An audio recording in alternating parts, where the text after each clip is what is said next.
আজকে তরকারি রান্না সত্যি একটু বেশি মজা হয়েছিল, যার কারণে এক পাতিল ভাত কিন্তু এক নিমিষেই শেষ হয়ে গিয়েছে।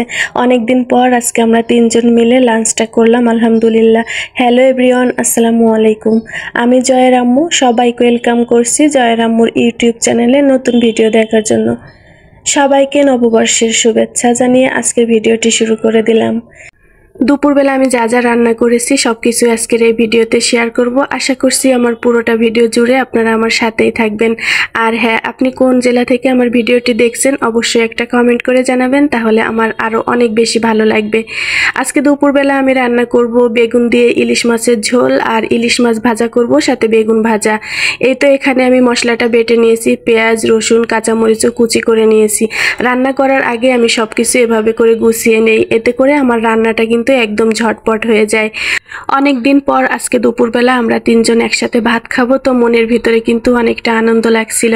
জয়ের বাবা দুপুরে বাসায় খান না, একমাত্র রাত্রেই বাসায় খায়, তো রাতের বেলাও কিন্তু সে রুটি খায়। আমরা যে দুপুরের তরকারিটা রান্না করি রাতের বেলায় এসে কিন্তু উনি বলে যে এত মজার তরকারি রান্না করেছো, কিন্তু আমি তো ভাত খেতে পারলাম না। আমি সেটা মাথায় রেখেই ভাবছি যে ওনার আজকে যেহেতু বন্ধর দিন, তো আমি ওনার পছন্দের রান্নাগুলাই আজকে করে নিব।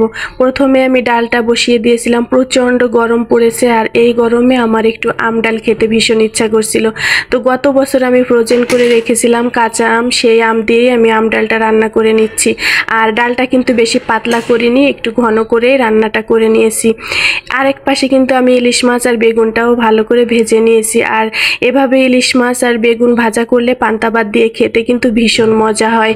আপনারা যারা খান নাই তারা একবার খেয়ে দেখবেন। আমাদের খুলনা অঞ্চলে কিন্তু ভাজাভুজি এভাবেই খায়।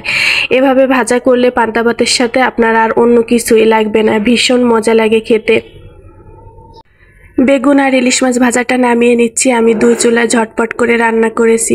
গরমের দিন কিন্তু একদমই রান্না করতে ইচ্ছা করে না, তো আমি চেষ্টা করি একদম শর্টকাটে ঝটপট রান্না করার, যার কারণে আমি রান্না বসানোর আগেই কিন্তু সব কিছু গোছগাছ করে নিই, এতে করে আমার রান্না করতে বেশি সময় লাগে না। এখন আমি বেগুনের ঝোলটাও রান্না করে নিব। আর এই ঝোলটা কিন্তু আমি রান্না করেছি, বেগুনটা খুব সুন্দর করে ভেজে নিয়েছি। দেখবেন যে একটু তরকারিগুলো ভালো করে ভেজে নিলে আপনার রান্না কিন্তু এমনিতেই ভালো লাগবে। এখানে সরিষার তেল দিয়েছি কড়াইতে, আর এই যে বাটা মশলাগুলো দিয়ে দিলাম, শুকনা মরিচ জিরা রসুন আর পেঁয়াজটাও আজকে বেটে দিয়েছি। ঝোলটা একদম মাখো মাখো করব। বেগুন ইলিশ মাছের ঝোল কিন্তু অনেকেই পছন্দ করে, তো আমি যেভাবে রান্না করি সেই রান্নাটাই আজকে আপনাদের সাথে শেয়ার করলাম। আমার এই রান্নাগুলো খেতে কিন্তু আমার পরিবারের সবাই অনেক বেশি পছন্দ করে। এত গরমে দাঁড়িয়ে থেকে রান্না করার পর যখন আমরা খেতে বসি আর স্বামী সন্তানকে দেখি যে তৃপ্তি সহকারে ভাত খাচ্ছে আর প্রশংসা করে যে আজকের রান্নাগুলো সত্যি অনেক মজা হয়েছে, তখন না গরমের কষ্ট আর কষ্ট মনে হয় না, অনেক বেশি ভালো লাগে আর উৎসাহ জাগে। মনে হয় যে পরবর্তী দিন তাদের জন্য আমি আরও একটু বেশি ভালো করে রান্না করব। এই তো মশলাটা আমি কষিয়ে পানি দিয়ে দিয়েছিলাম ঝোলের জন্য। এখন ভাজা বেগুন আর মাছগুলা দিয়েছি। ইলিশ মাছটা অনেকেই কাঁচা রান্না করে, তবে আমাদের অঞ্চলে আমরা ভাজা মাছ খেতেই বেশি পছন্দ করি। তরকারিটা একটু ঢেকে রেখেছিলাম, এখন আমি একটু নেড়ে চেড়ে চুলাটা বন্ধ করে দিব। বেশি ঝোল রাখবো না, একটু মাখো মাখো রাখলেই এই রান্নাটা বেশি মজা লাগে। অনেকেই বেগুনের সাথে আলু দেয়, তবে আমার বেগুনের সাথে আলুর তরকারিটা একদমই ভালো লাগে না, যার কারণে আমি শুধু বেগুন দিয়ে ইলিশ মাছটা রান্না করলাম। এই তো আমার রান্না বান্না শেষ, আর দুপুরবেলা আমরা খেয়ে নিব। আজকে অনেক দিন পর তিনজন একসাথে ভাত খেলাম, আলহামদুলিল্লাহ।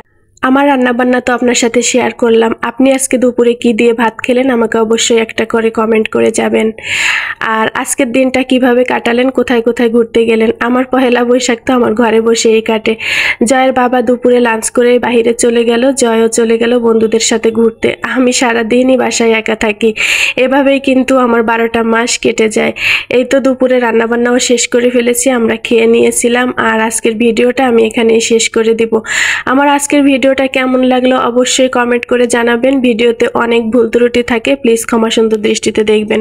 সবাই অনেক বেশি ভালো থাকবেন, সুস্থ থাকবেন আর সাবধানে থাকবেন। আমাদের জন্য দোয়া করবেন, আপনাদের জন্য রইল অনেক দোয়া।